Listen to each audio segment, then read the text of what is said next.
हम लोग देखेंगे ठोस कोण और समतल कोण, ठीक है ना। इसके बारे में देखते हैं, इसका परिभाषा क्या होता है। देखिए ठोस कोण क्या होता है। देखिए त्रिविमीय आकृति में, ठीक है ना, किसी त्रिविमीय आकृति में, हमारा हो गया त्रिविमीय आकृति, ठीक है ना।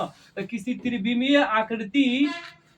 आकृति में दो रेखाओं के बीच में, ठीक है ना, दो रेखाओं के बीच में बने संघन कोण को, ठीक है ना, त्रिविमीय आकृति में, किसी त्रिविमीय आकृति में दो रेखाओं के बीच बने सघन कोण को क्या कहते हैं, ठीक है ना। घन कोण को कहिए, घन कोण को क्या कहते हैं, ठोस कोण कहते हैं, ठीक है ना। परिभाषा आपको देना हो तो बोल सकते हैं कि किसी त्रिविमीय आकृति में दो रेखाओं के बीच बने घन कोण को क्या कहते हैं, ठोस कोण कहते हैं, ठीक है ना। और ध्यान दीजिए इसे डी ओमेगा से क्या किया जाता है जी, इसे डी ओमेगा से सूचित किया जाता है, ठीक है ना।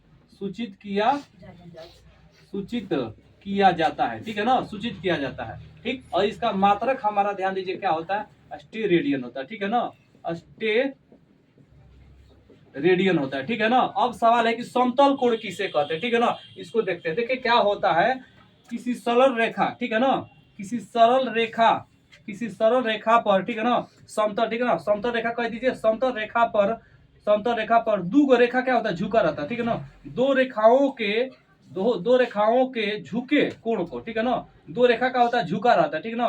तो दो रेखा के बीच का झुका कोण रहता है, ठीक है ना। तो झुके कोण को क्या कहते हैं, उसके झुकाव को, सतह पर दो रेखाओं के बीच झुके, दो रेखाओं के झुकाव को ही क्या कहते हैं, समतल कोण कहते हैं, ठीक है ना। इसे डेल थीटा से क्या किया जाता है, सूचित किया जाता है। और इसका मात्रा क्या होता है, रेडियन होता है, ठीक है ना बाबू, क्या होता है, रेडियन होता है, ठीक है। दोनों का परिभाषा आपको समझ में आ गया होगा। और ध्यान दीजिए वीडियो अच्छा लगे तो सब्सक्राइब और लाइक जरूर कीजिएगा, छोड़िएगा मत, ठीक है।